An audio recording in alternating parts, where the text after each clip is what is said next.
Welcome, Wargamers, to the thick forests of actually, as we answer a listener question regarding the Stormcast Eternals and the Ossiarch Bonereapers.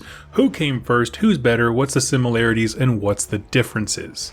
This topic comes from a question left in one of my videos by David Chan, and he asks, do Ossiarch Bonereapers count as Nagash's bootleg Stormcast Eternals? First of all, love the idea of a bootleg Stormcast. Just curious, since their creation is almost identical, except with multiple fragments of souls being put together. Awesome question, David. I talked about the contrast of them in my Ossiarch Bonereapers lore series, but I do think a fully dedicated video for both factions comparing and contrasting them is definitely worth some time. So we're going to talk about the origins of each, when they actually began to exist as a clan and then as an army, and then talk about their similarities and differences. If you have a question about Age of Sigmar lore that you would like answered, please leave them in the comments down below, as I use comments for content ideas for future videos. If I haven't gotten to it yet, just ask again on the most recent video. YouTube's a little bit weird about how it shows comments over time, like going backwards in time to look at comments for a video is a bit tricky. So we're going to tackle all of that information regarding Stormcast and Ossiarch Bonereapers right after a quick word from today's sponsor. Hey friends, I will be very brief, but I know many of us are role-playing game fans in addition to being wargamers, and that's why I wanted to talk to you about a fantastic solo role-playing game series called Legendary Kingdoms. This is a series of books that you can play independently or join their stories together, which takes a varied cast of heroes into a classic pen and paper role-playing game world. Each of these characters have their own skills, strengths, traits, and in-depth character arcs, and all of this is done in a choose-your-own-adventure style with some light, like I said, pen and paper role-playing game stuff. Right now, there is a Kickstarter going for the newest entry in this game series known as the Splintered Isles. I have links to a longer description of the game and why it's so cool by me in the description down below, as well as links over to the Kickstarter for the newest game. It's a low-cost, low-barrier entry, fun way to spend several hours crafting a unique adventure of your own. So you can support me by supporting my sponsors and checking out Legendary Kingdoms: The Splintered Isles on Kickstarter. Now, back to the show. Thank you so much for listening to that. So, to talk about the timeline when it comes to the Ossiarch Bonereapers and the Stormcast, we're going to hop into our non-IP infringing DeLorean that travels through time and go back to the Age of Myth. Nagash is still part of the Pantheon. Things seem to be going very well on the surface, although the very first inklings of the Pantheon kind of falling apart are starting to show. The elves are becoming more reclusive, we now know, because they have Slaanesh trapped inside of Olg-Hish and they're taking elven souls from him, her. We know that Gorka Morka is becoming very restless under the control of Sigmar, or control's a strong word, but the direction. Grimnir has likely already been shattered into 1,000 bits of Urgold, and Nagash himself is thinking, I think that I should be the ruler of the realms. The world's a mess, and I just need to rule it. Bonus points if you get that reference in the comments below. And so Nagash takes this opportunity to devise a few plans. First up is the Black Pyramids. He essentially begins raising skeletons that have no other purpose except to walk from the dead center of Shyish, Nagashazar, out to the very far edges of it, bring home one pebble of grave sand. It's like the realm stone of Shyish. And they can only bring it one pebble at a time, like literally one pebble like beach sand at a time, because it's so potent that even then some of these skeletons blow up in death magic and they can't be put back together. So he starts this like millennia-long trail of ants that are just going from Nagashazar out to the realm's edge and back again, one grain of sand at a time, building the Black Pyramids.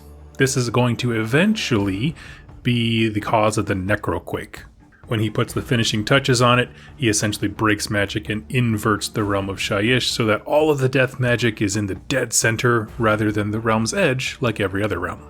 And this is his master plan. With this, he intends to basically kill all life within the realms, immediately raise them as undead that he has control over, and then fight chaos back. And it's not a bad plan at all, because without mortals, meaning he kills everything, there's nothing for the chaos gods to feed off of. They will stagnate and Nagash will be able to seize control. But there's a second plan that he has, because it's not enough to just win through like starving your enemy out, meaning starving the chaos gods of emotion. He needs to have armies to be able to go fight anything that's left. This is a setting, remember, Age of Sigmar is different than 40k, where demons can exist outside of any kind of warp rift permanently. So like even if he killed everyone who's mortal, there's still huge armies all over the place he has to go deal with. So he puts part 2 of his plan together. He's going to build an army, but not a normal army of, billions and billions of skeleton warriors that die to a stiff breeze. Instead, he wants something concrete.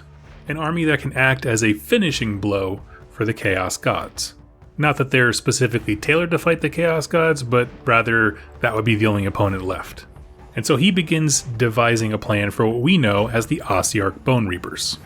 First, he creates a whole bunch of soul masons and bone shapers, and their jobs are essentially to go around Shyish. The soul masons are collecting the souls of the best warriors, the best fighters that are remaining there, the ones that Sigmar didn't get for the Anvils of Heldenhammer. And the bone shaper is just going around and taking all of the bones, of which Shyish would have a plethora, and collecting them and using them as raw material.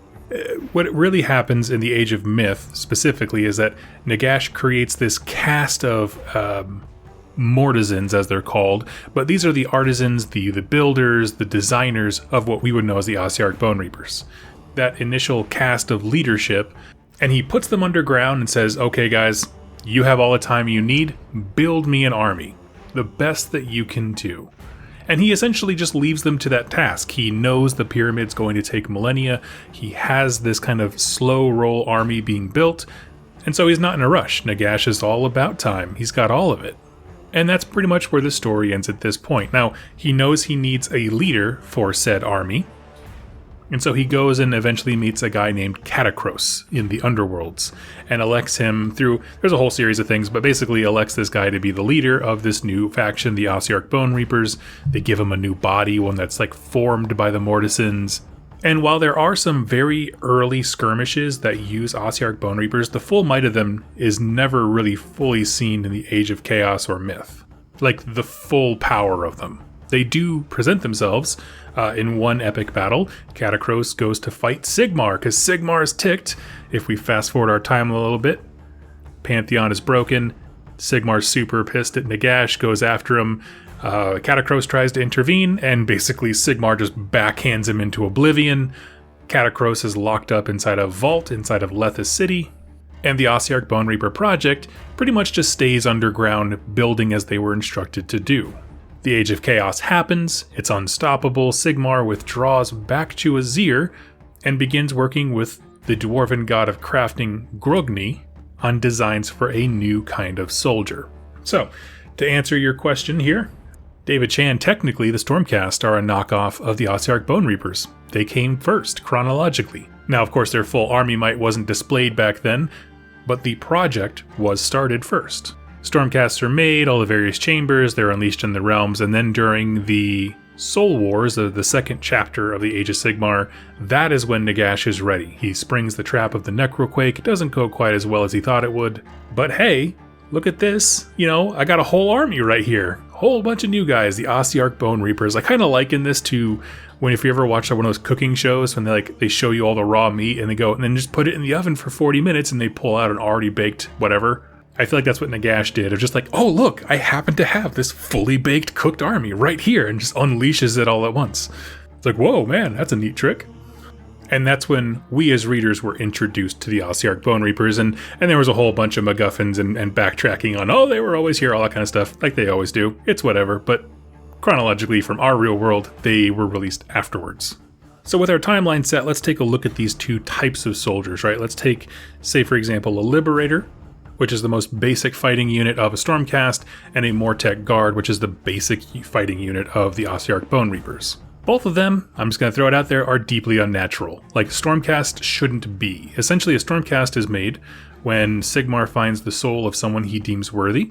He picks them up, gives them one good meal, and then puts them on the Anvil of Apotheosis, where essentially they are broken and reforged again and again and again. And the process of doing this is not just to make them bigger and stronger and give them all kinds of power and literally rebuild their bodies to be more physically mighty, but also they're grafting part of a Zir into the soul. This is a thing that comes up in the Soul Wars books, as well as some later stories with Morathi investigating what's going on with the Anvils of Heldenhammer in Har Kuron. The gods are noticing that when they capture a Stormcast and they inspect them, they see the human soul. They see the person, the mortal that used to be, and then there's this thing just kind of grafted on, and no one really understands how the grafting part works. That is the secret of Grugni and Sigmar alone. How do you take the raw power of a realm and infuse it into a soul? And this is what, if you're curious, when a Stormcast dies and they arc like lightning back to a Zir, it's that grafting portion that does that. They pull the soul back to a Zir, where they can then be reforged with a new body. So for the Stormcast, they used to be one thing, a person. They got augmented by Sigmar on the Anvil of Apotheosis, and now they have a job to do, which is fight and die for eternity over and over and over again. They retain individualism to an extent. The more reforgings you have, the more you lose that, but they do have a lot of like personal intelligence. They're able to use their own skills. Faculties that served them well in life will transfer over to their immortal lives. They are people. They're just people that have been tweaked with. Now, the Ossiarch Bonereapers are different. They are the collection of multiple souls that have been shredded into pieces. And so let's say we have a great warrior who he's awesome on the battlefield, good at leading men, but he is realistically more of a lover. Very charming person, very nice. He believes in family and country and all those wonderful attributes, a lot of loyalty. Nagash is going to look at this soul and he's going to tear it to pieces and take the generalship and the martial pride and nothing else. And so when you do that a whole bunch of times and you just take the best bits of what you want in a soldier and then you mash them together, you get a hodgepodge of souls.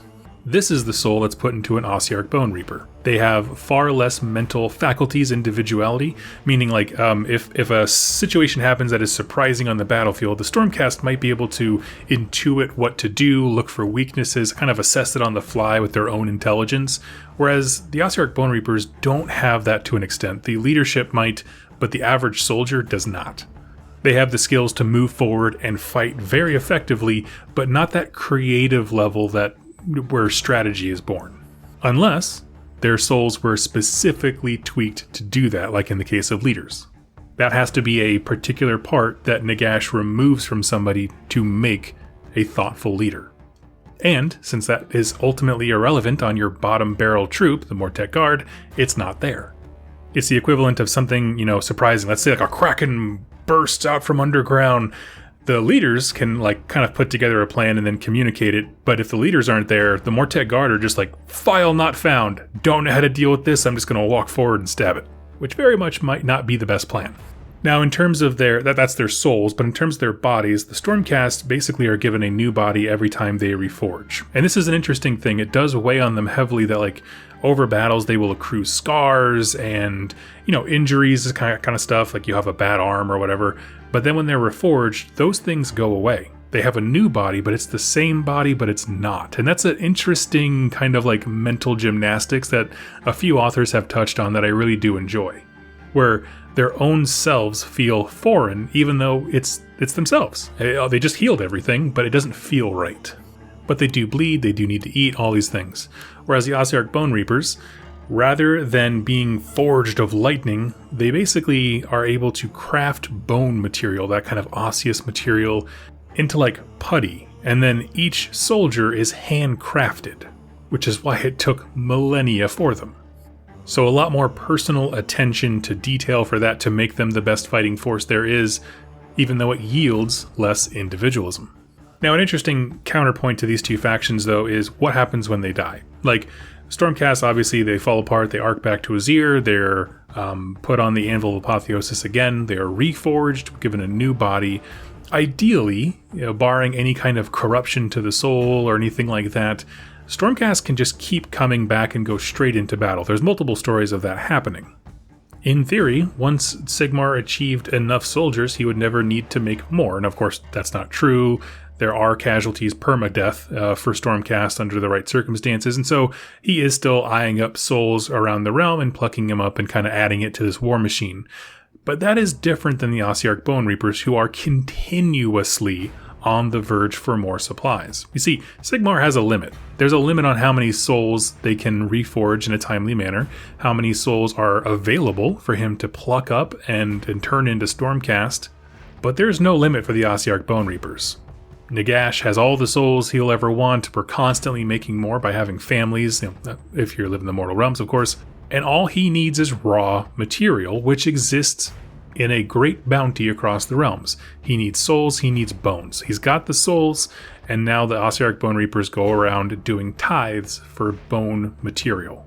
What we get when we look at these is that Sigmar has a great war plan for attrition. He made so many soldiers, he's losing some, but he's also gaining a few.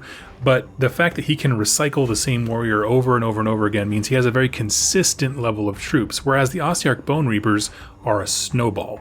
They start small, but the more they fight, the more bones they collect, the more material they get, the more soldiers they can make, the more souls that they've rented from their enemies, and they're putting them together and stitching them up to make them look like, or make them fight worthy. And that's the idea. It's a slow, millennia-long death meant to envelop all of the mortal realms.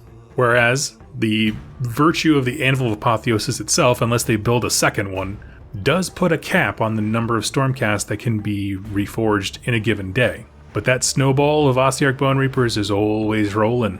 It's slow, but it'll get there. And in that way, even though they are very much on the surface very similar, and they are, we'll talk about that, they do pose a very different kind of threat to the mortal realms, one that is much more long-term. Like, maybe Sigmar didn't see chaos coming, but every character in the mortal realms can see, if they know about them, the Ossiarch Bonereaper threat and what it means to society. The thing is, though, it's not an immediate threat. So all these characters, all the gods can be like, I'm going to put that in, pin that in the back of my head. We'll circle back around later, but it's always there. Every fight makes the Ossiarch Bonereaper stronger. Unless you completely eviscerate the entire army, all you're doing is leaving raw materials for them as your troops die. Now, onto their similarities. Now, very brief here. Yes, they are very much so the quote-unquote my dudes of a particular god, right? The Stormcast are Sigmar's dudes. The Ossiarch Bonereapers are Nagash's dudes. Both were custom tailor-made to serve a purpose. One was to fight chaos, the other was to snowball and basically turn the entire realms into an acropolis. But honestly, I'm here for it. I like the idea of those factions each having their own quote-unquote guys, because we see this with the Chaos Gods too, right? We have the Blight Kings for Nurgle, we have the Arcanites for Tzeentch. Like, there's all different things. Every god has their people, and why should Nagash be any different? So David, I hope this answers your question and sheds a little bit more light. The story arc being Ossiarch Bonereapers were the OG, and then Sigmar reinvented the wheel and then had to deal with the OG wheel. And so now we're in an eternal battle between Stormcast and Ossiarch Bonereapers with a lot of things happening in between. Like I said, if you have a question you'd like answered, leave it in the comments down below. Thank you so much for watching and listening, and I'll catch you next time. Happy wargaming.